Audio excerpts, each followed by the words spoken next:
Seção 2 da família natural. Artigo 25. Entende-se por família natural a comunidade formada pelos pais ou qualquer deles e seus descendentes. Parágrafo único. Entende-se por família extensa ou ampliada aquela que se estende para além da unidade pais e filhos ou da unidade do casal, formada por parentes próximos com os quais a criança ou adolescente convive e mantém vínculos de afinidade e afetividade. Artigo 26. Os filhos havidos fora do casamento poderão ser reconhecidos pelos pais, conjunta ou separadamente, no próprio termo de nascimento, por testamento, mediante escritura ou outro documento público, qualquer que seja a origem da filiação. Parágrafo único. O reconhecimento pode preceder o nascimento do filho ou suceder-lhe ao falecimento se deixar descendentes. Artigo 27. O reconhecimento do estado de filiação é direito personalíssimo, indisponível e imprescritível, podendo ser exercitado contra os pais ou seus herdeiros sem qualquer restrição, observado o segredo de justiça. Seção 3 da família substituta. Subseção 1. Disposições gerais. Artigo 28. A colocação em família substituta far-se-á mediante guarda, tutela ou adoção, independentemente da situação jurídica da criança ou adolescente, nos termos desta lei. Parágrafo 1º.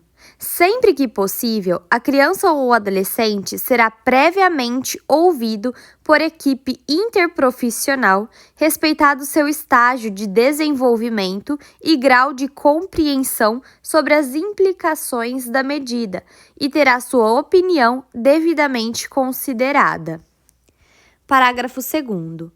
Tratando-se de maior de 12 anos de idade, será necessário seu consentimento colhido em audiência.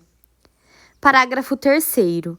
Na apreciação do pedido, levar-se-á em conta o grau de parentesco e a relação de afinidade ou de afetividade, a fim de evitar ou minorar as consequências decorrentes da medida. Parágrafo 4.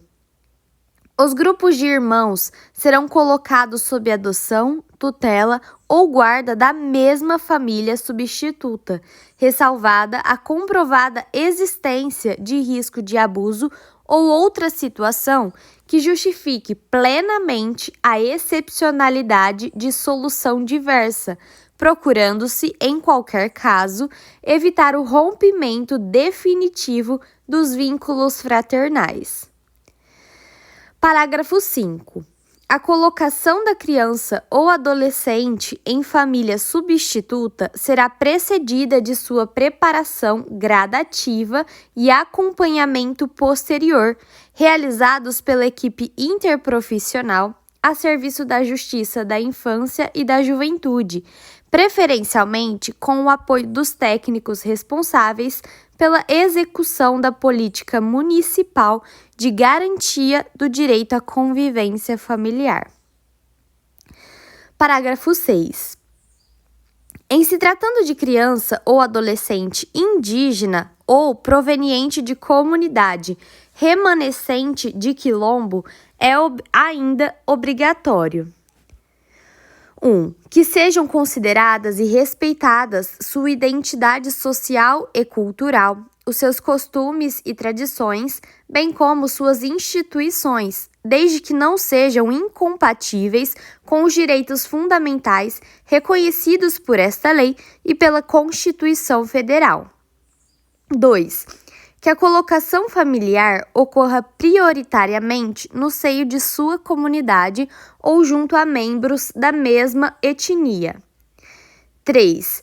A intervenção e oitiva de representantes do órgão federal responsável pela política indigenista, no caso de crianças e adolescentes indígenas, e de antropólogos perante a equipe interprofissional ou multidisciplinar que irá acompanhar o caso. Artigo 29. Não se deferirá colocação em família substituta a pessoa que revele, por qualquer modo, incompatibilidade com a natureza da medida ou não ofereça ambiente familiar adequado. Artigo 30. A colocação em família substituta não admitirá transferência da criança ou adolescente a terceiros ou a entidades governamentais ou não governamentais sem autorização judicial. Artigo 31. A colocação em família substituta estrangeira constitui medida excepcional, somente admissível na modalidade de adoção. Artigo 32. Ao assumir a guarda ou a tutela, o responsável prestará compromisso de bem e fielmente desempenhar o encargo mediante termo nos autos. Subseção 2 da guarda. Artigo 33. A guarda obriga a prestação de assistência material, moral e educacional à criança ou adolescente, conferindo a seu detentor o direito de opor-se a terceiros, inclusive aos pais. Parágrafo 1º. A guarda destina-se a regularizar a posse de fato, podendo ser deferida liminar ou incidentalmente nos procedimentos de tutela e adoção, exceto no de adoção por estrangeiros. Parágrafo 2º. Excepcionalmente, deferir-se-á a guarda fora dos casos de tutela e adoção para atender a situações peculiares ou suprir a falta eventual dos pais ou responsável, podendo ser deferido o direito de representação para a prática de atos determinados. Parágrafo 3º. A guarda confere à criança ou adolescente a condição de dependente para todos os fins e efeitos de direito, inclusive previdenciários. Parágrafo 4. Salvo expressa e fundamentada determinação em contrário da autoridade judiciária competente ou quando a medida for aplicada em preparação para a adoção, o deferimento da guarda de criança ou adolescente a terceiros não impede o exercício do direito de visitas pelos pais, assim como o dever de prestar alimentos, que serão objeto de regulamentação específica a pedido do interessado ou do Ministério Público. Artigo 34. O poder público estimulará, por meio de assistência jurídica, incentivos fiscais e subsídios, o acolhimento, sob a forma de guarda, de criança ou adolescente afastado do convívio familiar. Parágrafo 1º. A inclusão da criança ou adolescente em programas de acolhimento familiar terá preferência a seu acolhimento institucional, observado, em qualquer caso, o caráter temporário e excepcional da medida, nos termos desta lei. Parágrafo 2º. Na hipótese do parágrafo 1º deste artigo, a pessoa ou casal cadastrado no programa de acolhimento familiar poderá receber a criança ou adolescente mediante guarda, observado o disposto nos artigos 28 a 33 desta lei. Parágrafo 3º. A União apoiará a implementação de serviços de acolhimento em família acolhedora como política pública, os quais deverão dispor de equipe que organize o acolhimento temporário de crianças e adolescentes em residências de famílias selecionadas, capacitadas e acompanhadas que não estejam no cadastro de adoção. Parágrafo 4. Poderão ser utilizados recursos federais, estaduais, distritais e municipais para a manutenção dos serviços de acolhimento em família acolhedora, facultando-se o repasse de recursos para a própria família acolhedora. Artigo 35. A guarda poderá ser revogada a qualquer tempo mediante ato judicial fundamentado, ouvido o Ministério Público. Subseção 3. Da tutela. Artigo 36. A tutela será deferida nos termos da lei civil à pessoa de até 18 anos incompletos. Parágrafo único.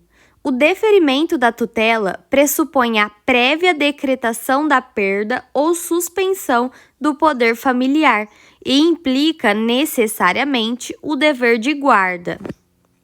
Artigo 37. O tutor nomeado por testamento ou qualquer documento autêntico, conforme previsto no parágrafo único do artigo 1729 do Código Civil, deverá, no prazo de 30 dias após a abertura da sucessão, ingressar com pedido destinado ao controle judicial do ato, observando o procedimento previsto nos artigos 165 a 170 desta lei. Parágrafo único. Na apreciação do pedido, serão observados os requisitos previstos nos artigos 28 e 29 desta lei, somente sendo deferida a tutela à pessoa indicada na disposição de última vontade, se restar comprovado que a medida é vantajosa ao tutelando e que não existe outra pessoa em melhores condições de assumi-la. Artigo 38. Aplica-se à destituição da tutela o disposto no artigo 24.